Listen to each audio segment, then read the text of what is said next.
Hello friend, स्वागत है आपका अपने चैनल आज क्लास में। आज की इस वीडियो में हम आपका टेस्ट लेंगे। इस टेस्ट में विज्ञान और सामाजिक विज्ञान से 40 ऑब्जेक्टिव प्रश्न लिया गया है और ये जो 40 ऑब्जेक्टिव प्रश्न है ये एनसीईआरटी बुक से लिया गया है, जो आपके फाइनल बोर्ड परीक्षा के लिए काफ़ी महत्वपूर्ण रहेगा। तो टेस्ट एकदम आप लोग शुरू से लेके अंत तक दीजिएगा और चैनल को अभी तक आप सब्सक्राइब नहीं किए हैं तो चैनल को सब्सक्राइब कर लीजिएगा और सब्सक्राइब करने के बाद एक बेल आइकन आता है तो बेल आइकन को दबा के ऑल पे कर लीजिएगा, ताकि जब भी लाइव क्लास हो तो आपके पास नोटिफिकेशन पहुंचता रहे। तो आइए शुरू करते हैं पहले नंबर प्रश्न से।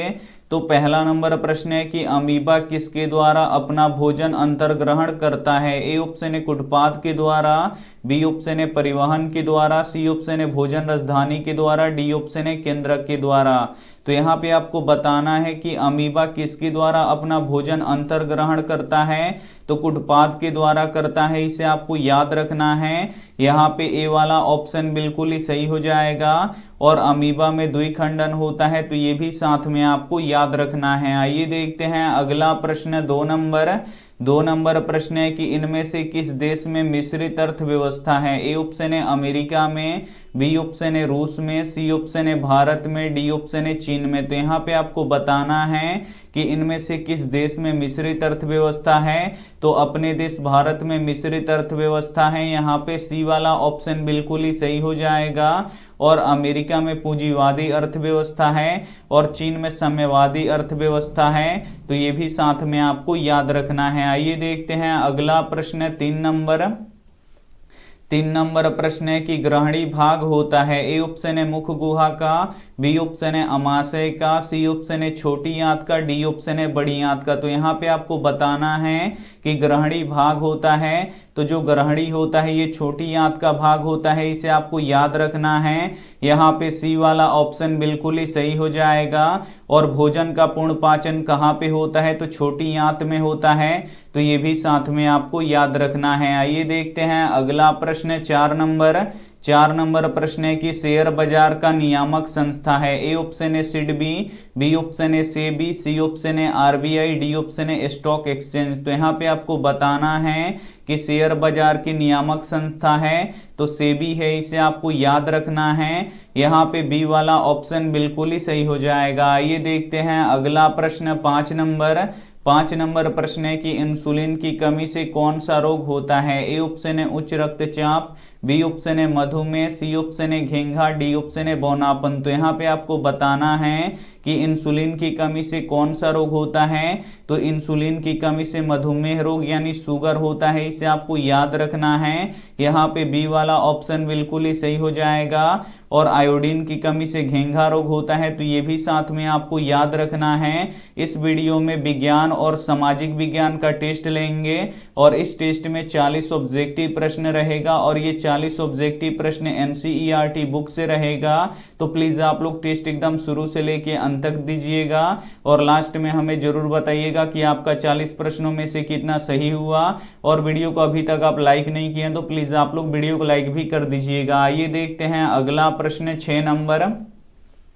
6 नंबर प्रश्न है कि निम्न में से कौन नीति आयोग का पदेन अध्यक्ष होता है। ए ऑप्शन है प्रधानमंत्री, बी ऑप्शन है योजना मंत्री, सी ऑप्शन है राष्ट्रपति, डी ऑप्शन है मुख्यमंत्री। तो यहाँ पे आपको बताना है कि निम्न में से कौन नीति आयोग का पदेन अध्यक्ष होता है। तो नीति आयोग के पदेन अध्यक्ष प्रधानमंत्री होते हैं। यहाँ पे ए वाला ऑप्शन बिल्कुल ही सही हो जाएगा। और नीति आयोग का गठन कब हुआ, तो 2015 में हुआ, तो ये भी साथ में आपको याद रखना है। आइए देखते हैं अगला प्रश्न 7 नंबर प्रश्न है कि रक्त किसके कारण से लाल दिखाई देता है। ए ऑप्शन है हीमोग्लोबिन के कारण से, बी ऑप्शन है प्लेटलेट्स के कारण से, सी ऑप्शन है प्लाज्मा के कारण से, डी ऑप्शन है लसिका के कारण से। तो यहाँ पे आपको बताना है कि रक्त किसके कारण से लाल दिखाई देता है। तो जो रक्त होता है ये हीमोग्लोबिन के कारण से लाल दिखाई देता है, इसे आपको याद रखना है। यहाँ पे ए वाला ऑप्शन बिल्कुल ही सही हो जाएगा। और लाल रक्त का जीवन काल कितना होता है, तो 120 दिनों का होता है, इसे आपको याद रखना है। और रक्त का निर्माण कहाँ पे होता है, रक्त कहाँ पे बनता है, तो बोन मैरो में बनता है, तो ये भी साथ में आपको याद रखना है। आइए देखते हैं अगला प्रश्न 8 नंबर प्रश्न है कि फूट डालो और राज करो की नीति किसने अपनाई। ए ऑप्शन है अंग्रेजों ने, बी ऑप्शन है व्यवसाय प्रधानों ने, सी ऑप्शन है मुगलों ने, डी ऑप्शन है रजाओं ने। तो यहाँ पे आपको बताना है कि फूट डालो और राज करो की नीति किसने अपनाई, तो अंग्रेजों ने अपनाई, इसे आपको याद रखना है। यहाँ पे ए वाला ऑप्शन बिल्कुल ही सही हो जाएगा। आइए देखते हैं अगला प्रश्न 9 नंबर प्रश्न है कि वे पदार्थ जो जैव प्रक्रम द्वारा अपघटित हो जाते हैं उसे क्या कहते हैं। ए ऑप्शन है जैव निम्नकरणीय, बी ऑप्शन है अजैव निम्नकरणीय, सी ऑप्शन है अक्रिय, डी ऑप्शन है पर्यावरण। तो यहाँ पे आपको बताना है कि वे पदार्थ जो जैव प्रक्रम द्वारा अपघटित हो जाते हैं उसे क्या कहते हैं, तो उसे जैव निम्नकरणीय कहते हैं। यहाँ पे ए वाला ऑप्शन बिल्कुल ही सही हो जाएगा।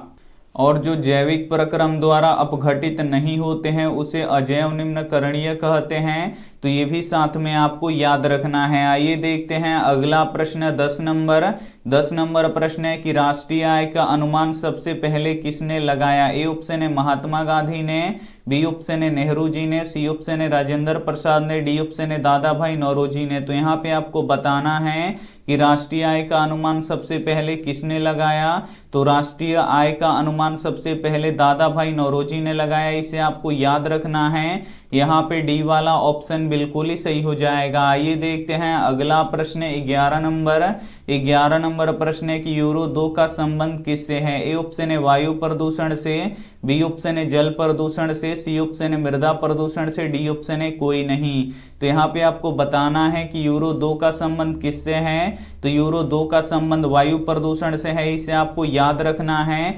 यहाँ पे ए वाला ऑप्शन बिल्कुल ही सही हो जाएगा। ये देखते हैं अगला प्रश्न 12 नंबर प्रश्न है कि वायुमंडल को कितने परतों में बांटा गया है। ए ऑप्शन है 4, बी ऑप्शन है 5, सी ऑप्शन है 3, डी ऑप्शन है 6। तो यहाँ पे आपको बताना है कि वायुमंडल को कितने परतों में बांटा गया है, तो वायुमंडल को 5 परतों में बांटा गया है, इसे आपको याद रखना है। यहाँ पे बी वाला ऑप्शन बिल्कुल ही सही हो जाएगा। पहला होता है क्षोभ मंडल, दूसरा होता है समताप मंडल, तीसरा होता है मध्य मंडल, चौथा होता है आयन मंडल और पांचवा होता है बहिर्मंडल।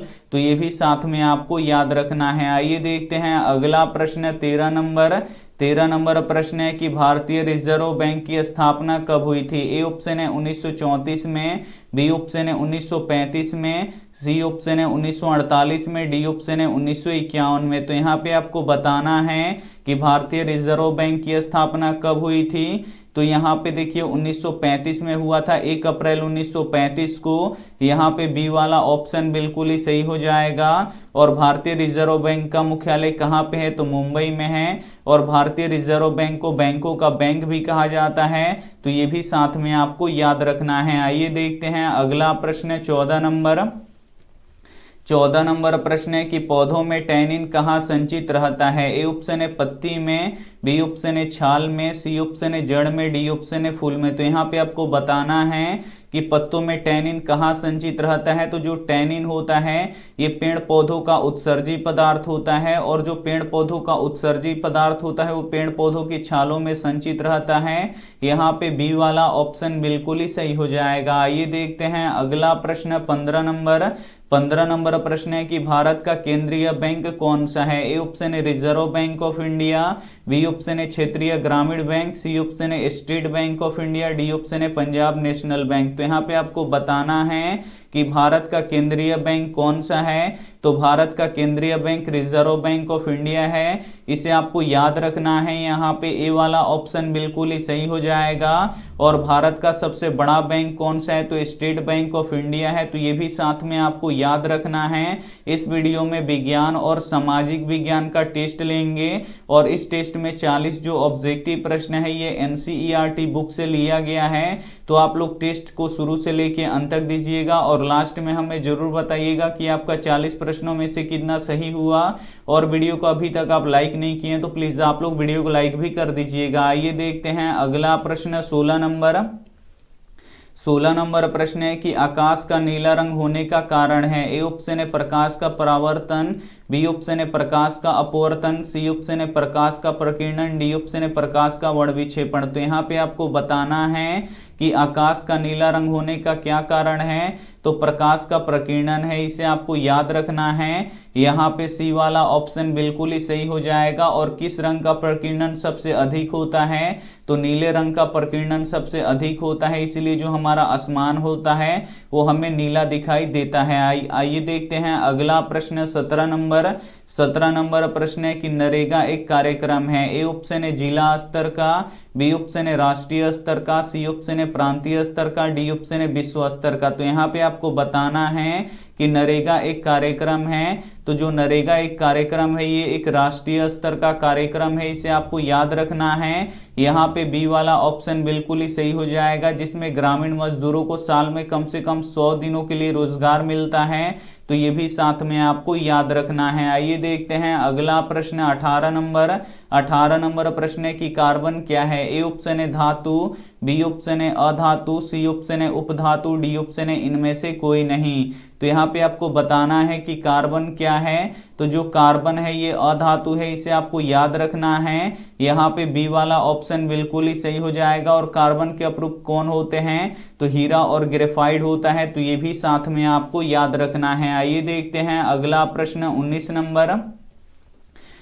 नंबर प्रश्न है कि आज भी ऋण प्राप्त करने का सबसे लोकप्रिय स्रोत है। ए ऑप्शन है बैंक, बी ऑप्शन है रिश्तेदार, सी ऑप्शन है महाजन, डी ऑप्शन है घर वाले। तो यहाँ पे आपको बताना है कि आज भी ऋण प्राप्त करने का सबसे लोकप्रिय स्रोत है तो महाजन है, इसे आपको याद रखना है। यहाँ पे सी वाला ऑप्शन बिल्कुल ही सही हो जाएगा। और बैंक किस क्षेत्र में आता है, तो बैंक तृतीय क्षेत्र में आता है। तो ये भी साथ में आपको याद रखना है। आइए देखते हैं अगला प्रश्न 20 नंबर प्रश्न है कि बायोगैस का मुख्य घटक है। ए ऑप्शन है मीथेन गैस, बी ऑप्शन है एथेन गैस, सी ऑप्शन है ब्यूटेन गैस, डी ऑप्शन है हाइड्रोजन गैस। तो यहाँ पे आपको बताना है कि बायोगैस का मुख्य घटक है। तो बायोगैस का मुख्य घटक मीथेन गैस होता है, इसे आपको याद रखना है। यहाँ पे ए वाला ऑप्शन बिल्कुल ही सही हो जाएगा। और एलपीजी का मुख्य घटक कौन सा गैस होता है, तो ब्यूटेन गैस होता है। तो ये भी साथ में आपको याद रखना है। आइए देखते हैं अगला प्रश्न 21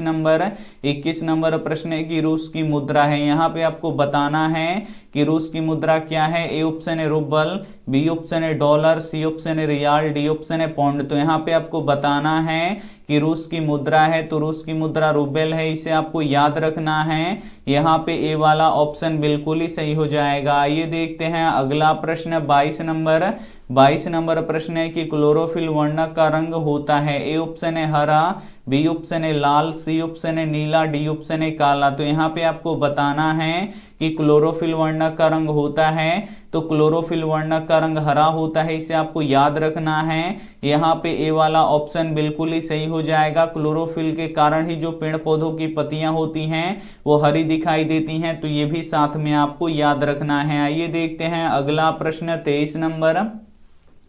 23 नंबर प्रश्न है कि मलबे के नीचे दबे हुए लोगों को पता लगाने के लिए किस यंत्र की मदद ली जाती है। ए ऑप्शन है दूरबीन का, बी ऑप्शन है इंफ्रारेड कैमरे का, सी ऑप्शन है हेलीकॉप्टरों का, डी ऑप्शन है टेलीस्कोप का। तो यहाँ पे आपको बताना है कि मलबे के नीचे दबे हुए लोगों को पता लगाने के लिए किस यंत्र की मदद ली जाती है, तो इंफ्रारेड कैमरे की मदद ली जाती है। यहाँ पे बी वाला ऑप्शन बिल्कुल ही सही हो जाएगा। आइए देखते हैं अगला प्रश्न 24 नंबर प्रश्न है कि ताजे दूध का पीएच मान होता है। ए ऑप्शन है 4, बी ऑप्शन है 5, सी ऑप्शन है 8, डी ऑप्शन है यहाँ पे 6.5। तो यहाँ पे आपको बताना है कि ताजे दूध का पीएच मान होता है तो 6.5 होता है, इसे आपको याद रखना है। यहाँ पे डी वाला ऑप्शन बिल्कुल ही सही हो जाएगा। और दूध में कौन सा अम्ल पाया जाता है, ये प्रश्न पूछा जाता है तो दूध में लैक्टिक अम्ल पाया जाता है। तो ये भी साथ में आपको याद रखना है। आइए देखते हैं अगला प्रश्न 25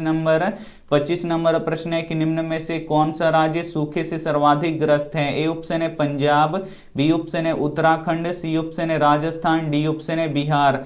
तो यहाँ पे आपको बताना है कि निम्न में से कौन सा राज्य सूखे से सर्वाधिक ग्रस्त है, तो राजस्थान है, इसे आपको याद रखना है। यहाँ पे सी वाला ऑप्शन बिल्कुल ही सही हो जाएगा। और राजस्थान की एक महत्वपूर्ण परियोजना कौन सी है, तो इंदिरा गांधी नहर है, तो ये भी साथ में आपको याद रखना है। आइए देखते हैं अगला प्रश्न 26 नंबर। 26 नंबर प्रश्न है कि लेंस की क्षमता निकालने का सूत्र है। इसमें से आपको बताना है कि कौन लेंस की क्षमता यानी पावर निकालने का सूत्र होता है, तो P बराबर 1/f होता है, इसे आपको याद रखना है। यहाँ पे बी वाला ऑप्शन बिल्कुल ही सही हो जाएगा। और लेंस की क्षमता का SI मात्रक क्या होता है, डायोप्टर होता है, और डायोप्टर को D से सूचित किया जाता है, तो ये भी साथ में आपको याद रखना है। आइए देखते हैं अगला प्रश्न 27 नंबर। 27 नंबर प्रश्न है कि इनमें से कौन विनाशकारी आपदा है। ए ऑप्शन है भूस्खलन, बी ऑप्शन है सुनामी, सी ऑप्शन है बाढ़, डी ऑप्शन है भूकंप। तो यहाँ पे आपको बताना है कि इनमें से कौन विनाशकारी आपदा है, तो जो भूकंप होता है ये विनाशकारी आपदा होता है। यहाँ पे डी वाला ऑप्शन बिल्कुल ही सही हो जाएगा। और भूकंप कैसी आपदा है, तो ये प्राकृतिक आपदा है, तो ये भी साथ में आपको याद रखना है। आइए देखते हैं अगला प्रश्न 28 नंबर। 28 नंबर प्रश्न है कि अष्टक नियम के प्रतिपादक कौन थे। ए ऑप्शन है डाल्टन, बी ऑप्शन है डोबराइनर, सी ऑप्शन है मेंडल, डी ऑप्शन है न्यूलैंड्स। तो यहाँ पे आपको बताना है कि अष्टक नियम के प्रतिपादक कौन थे, तो अष्टक नियम के प्रतिपादक न्यूलैंड्स थे, इसे आपको याद रखना है। यहाँ पे डी वाला ऑप्शन बिल्कुल ही सही हो जाएगा। और सबसे पहले आवर्त सारणी किसने बनाया, तो मेंडलीफ ने बनाया, तो ये भी साथ में आपको याद रखना है। आइए देखते हैं अगला प्रश्न 29 नंबर। 29 नंबर प्रश्न है कि गोंडवाना समूह में किसका निर्माण हुआ था। ए ऑप्शन है सोना का, बी ऑप्शन है हीरा का, सी ऑप्शन है कोयला का, डी ऑप्शन है चांदी का। तो यहाँ पे आपको बताना है कि गोंडवाना समूह में किसका निर्माण हुआ था, तो कोयले का निर्माण हुआ था। यहाँ पे सी वाला ऑप्शन बिल्कुल ही सही हो जाएगा। और भारत के किस राज्य में कोयला सबसे अधिक होता है, तो ये होता है झारखंड में, तो ये भी साथ में आपको याद रखना है। और कोयला 4 प्रकार के होता है, तो ये भी साथ में आपको याद रखना है। आइए देखते हैं अगला प्रश्न 30 नंबर। 30 नंबर प्रश्न है कि प्रकृति में पाई जाने वाली सबसे कठोर पदार्थ है। ए ऑप्शन है सोना, बी ऑप्शन है चांदी, सी ऑप्शन है लोहा, डी ऑप्शन है हीरा। तो यहाँ पे आपको बताना है कि प्रकृति में पाई जाने वाली सबसे कठोर पदार्थ है, तो हीरा है, इसे आपको याद रखना है। यहाँ पे डी वाला ऑप्शन बिल्कुल ही सही हो जाएगा। और जो हीरा होता है ये अधातु होता है, तो ये भी साथ में आपको याद रखना है। और विद्युत का सर्वोत्तम चालक चांदी होता है, तो ये भी साथ में आपको याद रखना है। आइए देखते हैं अगला प्रश्न 31 नंबर।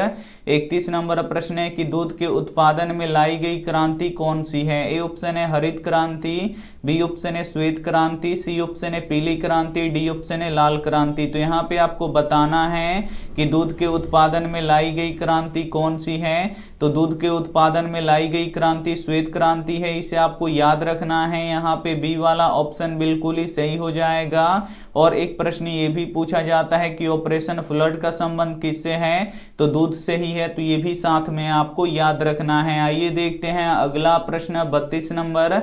32 नंबर प्रश्न है कि अवायवीय श्वसन कोशिका के किस भाग में होता है। ए ऑप्शन है कोशिका द्रव में, बी ऑप्शन है कोशिका झिल्ली में, सी ऑप्शन है राइबोसोम में, डी ऑप्शन है केंद्रक में। तो यहाँ पे आपको बताना है कि अवायवीय श्वसन कोशिका के किस भाग में होता है, तो कोशिका द्रव में होता है। यहाँ पे ए वाला ऑप्शन बिल्कुल ही सही हो जाएगा। और जो अवायवीय श्वसन होता है ये ऑक्सीजन के अनुपस्थिति में होता है, तो ये भी साथ में आपको याद रखना है। आइए देखते हैं अगला प्रश्न 33 नंबर।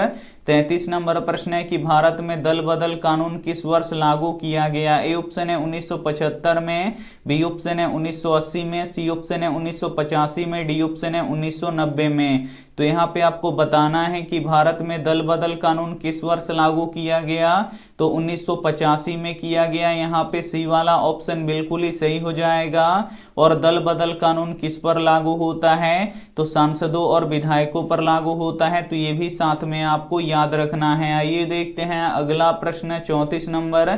34 नंबर प्रश्न है कि डायनेमो यांत्रिक ऊर्जा को किस ऊर्जा में बदलता है। ए ऑप्शन है ध्वनि ऊर्जा में, बी ऑप्शन है विद्युत ऊर्जा में, सी ऑप्शन है सौर ऊर्जा में, डी ऑप्शन है प्रकाश ऊर्जा में। तो यहाँ पे आपको बताना है कि डायनेमो यांत्रिक ऊर्जा को किस ऊर्जा में बदलता है। तो जो डायनेमो होता है ये यांत्रिक ऊर्जा को विद्युत ऊर्जा में बदलता है। यहाँ पे बी वाला ऑप्शन बिल्कुल ही सही हो जाएगा। ये देखते हैं अगला प्रश्न 35 नंबर।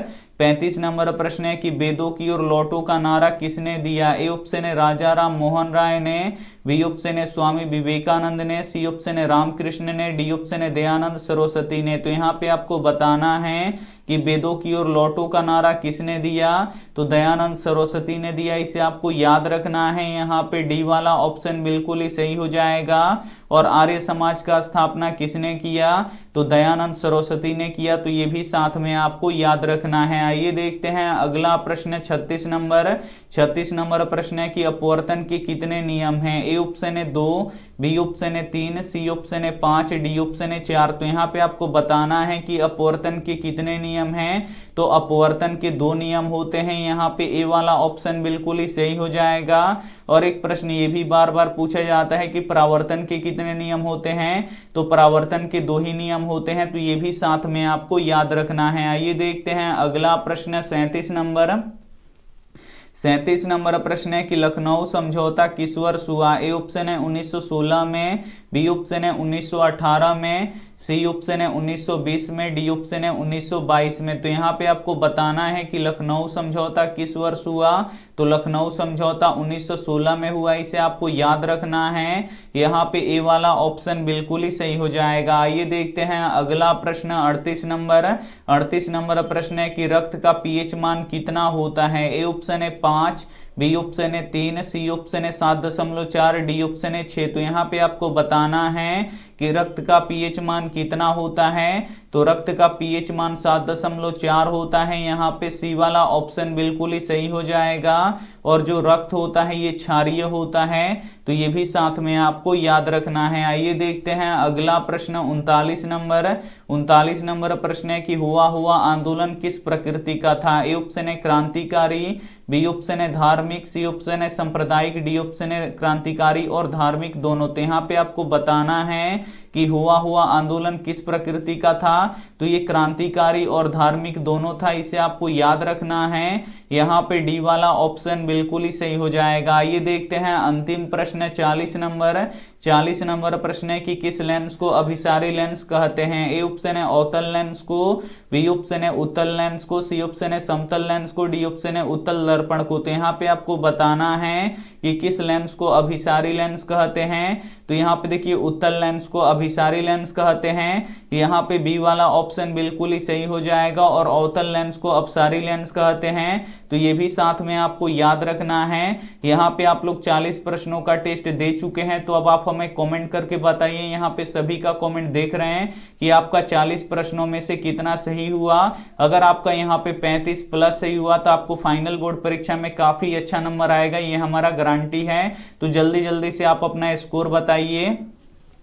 और ये रहा आपके लिए होमवर्क प्रश्न, इसका जवाब आपको कमेंट बॉक्स में देना है कि किसकी सहायता से हम किसी वस्तु को देख सकते हैं। ए ऑप्शन है हवा, बी ऑप्शन है जल, सी ऑप्शन है पानी, डी ऑप्शन है प्रकाश। तो जो भी ऑप्शन आपको सही लगे वो आप हमें कमेंट करके जरूर बताइएगा। और वीडियो को लाइक नहीं किए हैं तो प्लीज आप लोग वीडियो को लाइक कीजिए, अपने दोस्तों के पास इस वीडियो को जरूर शेयर कीजिए। और चैनल को अभी तक आप सब्सक्राइब नहीं किए हैं तो चैनल को सब्सक्राइब कीजिए। थैंक यू फॉर वॉचिंग, मिलते हैं अगली वीडियो में। तब तक अपना ध्यान रखिए, मन लगा के पढ़ाई कीजिए। Take care and bye.